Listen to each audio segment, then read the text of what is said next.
Okay, part two. Fucking app closed on me in the middle of it and then didn't save at the draft. But part two, uh, women only islands full of parthenogenesis, asexual reproduction, right? Sorry, got my food in my mouth. This is a working translation from the Latin of Pomponius Mela de Choreographica from 43 to 44 CE. And the evidence here is direct and explicit.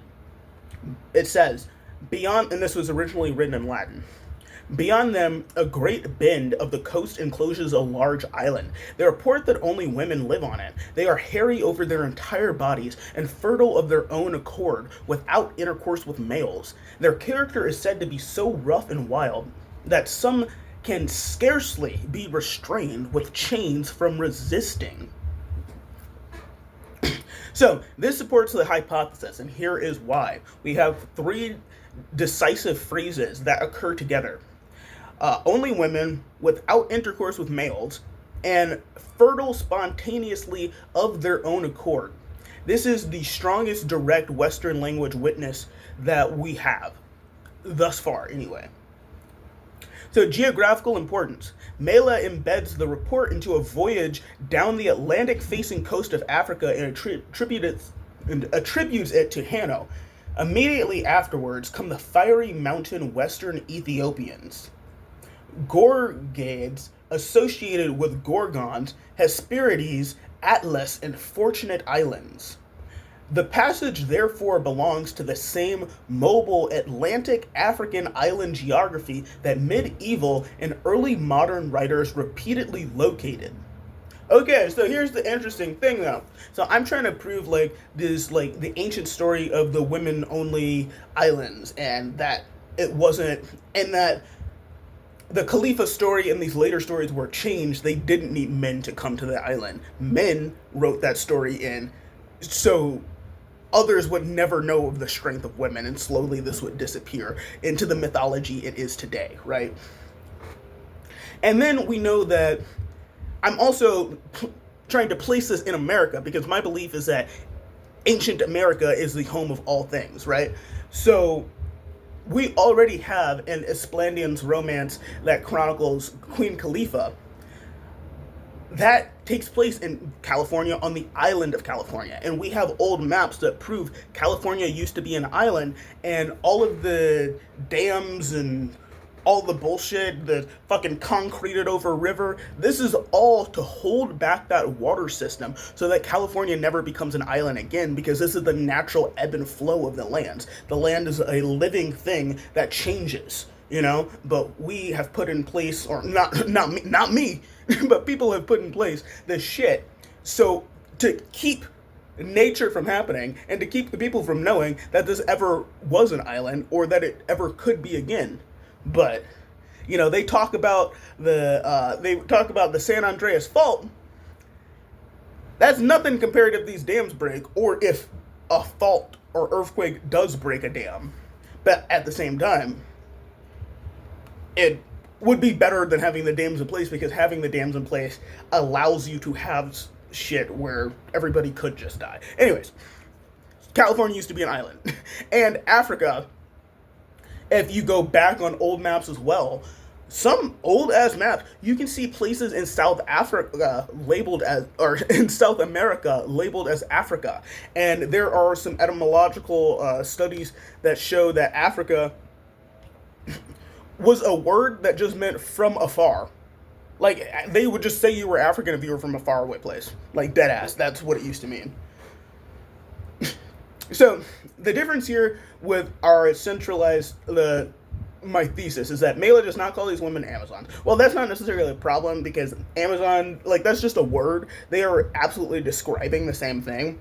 And they don't name a queen, but also, like I was saying in the first video, some of these cultures did not operate on this oligarchy hierarchical system like that. So queen and shit, this wasn't a thing for them. Like, they had, you know, powerful people that, you know, helped lead and were known as, like, you know, the one to talk to if you want to do something with this group of people.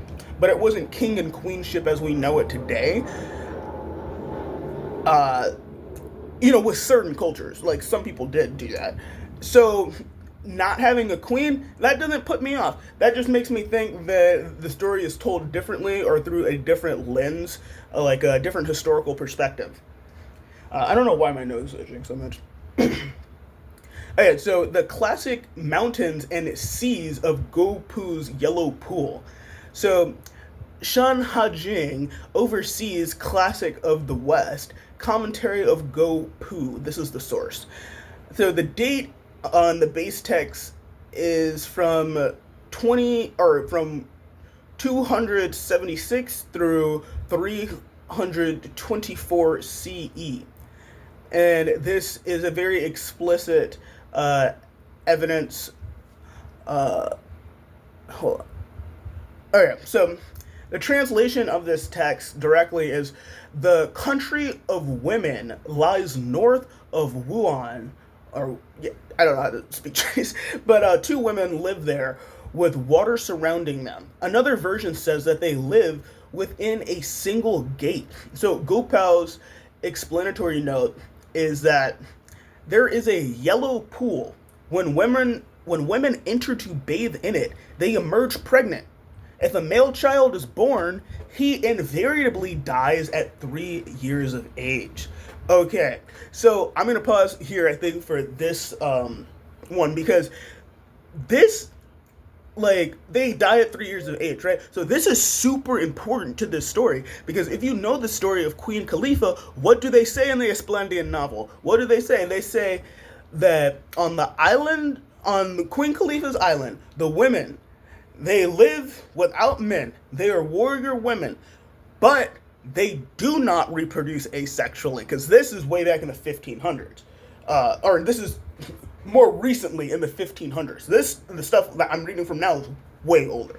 So in the 1500s, we've added men to the story, right? The island of women, and the story is the men visit the island, and they, have sex with the women, and they have a good time, they have babies, if there is, and then they send the men back, and they aren't allowed to live on the island or anything. They literally come in for sex and dip, right? But then it said that the women, if a male child is born, they kill the male child. So now from the original stories, from something much older, the male child just dies because it can't live.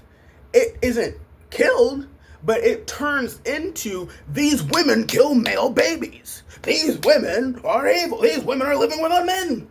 And when a man is born, they kill it.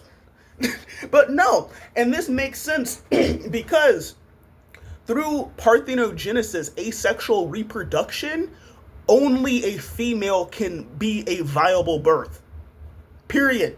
And that's why if a man was born through asexual reproduction, or if there was a story to be written about a male being born of asexual reproduction, that story should be an insanely, wildly popular story of the birth of the male species and the first viable male to live. Because previously, scientifically, biologically, these women who were reproducing asexually would not be able to birth a male because asexual reproduction is a cloning process.